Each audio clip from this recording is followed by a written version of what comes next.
This is essentially what happened. I don't know if we've had a summary of the scandal, but a family of individuals, Pakistani in origin, who are naturalized American citizens, I think all of them, have been working in the House for a large number of Democrats in violation, seemingly, of rules about how employees are managed by offices. Essentially, you had 4 or 5 people working for 40 House offices.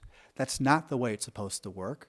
You can't check to see what the individuals are doing work-wise, and it led to breaches of secure information, evidently, all over the place, at least on the House Democratic side. And so since then, we've had evidence that they were in contact with some Pakistani officials, and there were aliases used, all sorts of red alerts in terms of a national security impact. And of course, the data being moved in large quantities also suggests something wrong. And evidently, to even raise that question is something that's controversial. And it seems to me that ought to be a basic question. It could be something as simple as a Pakistani family, an American family of Pakistani origin, took advantage of lax oversight by House administrators to steal money, to steal equipment, or to use it as a place or a vehicle for which to defraud banks. It could be as simple as that. But frankly, when it comes to political crimes with a political component, I fear the Justice Department is going to fear to tread. And it may not, because of the political nature of what went on, they're not going to push the House. We've already seen pushback from Debbie Wasserman Schultz against law enforcement over her prerogatives, her office's prerogatives here.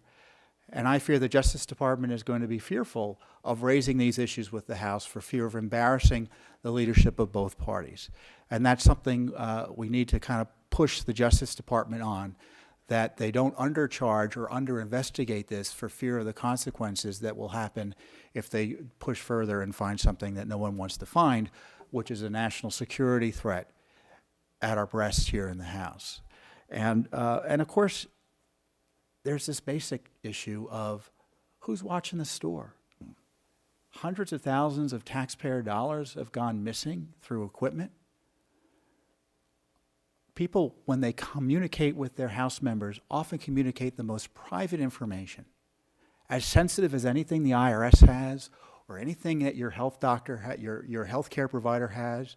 If you've got a problem with your Social Security or your VA benefits, you provide your Social Security information, you provide other sensitive personal data and confidential health data and data about your situation, and that material could be on your members' servers.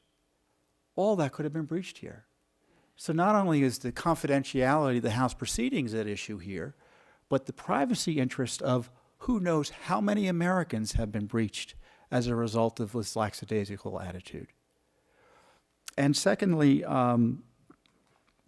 we've got the issue of whether or not the process for accountability here is working. I shouldn't say secondly, and maybe seventhly. Where are the committees? Where's the House Administration Committee? I'm pleased that the leadership of both parties, when they were briefed by the House Office of Inspector General, said we got to bring the FBI in.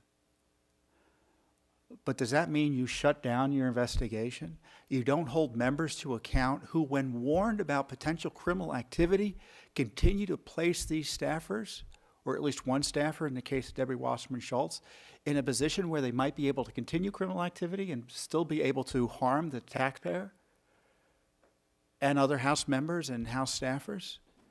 This is a mighty serious issue. And I tell you, I don't know whether the alleged DNC hacks and some of the hacks we've seen recently are tied to the Pakistani family crime ring that we have found here in the House. But to the extent Mr. Mueller is doing a competent job, it seems to me he'll want to at least ask some questions to see if there's an intersection between the hacks of Democratic officials, including Debbie Wasserman Schultz, and the Awan family crime ring.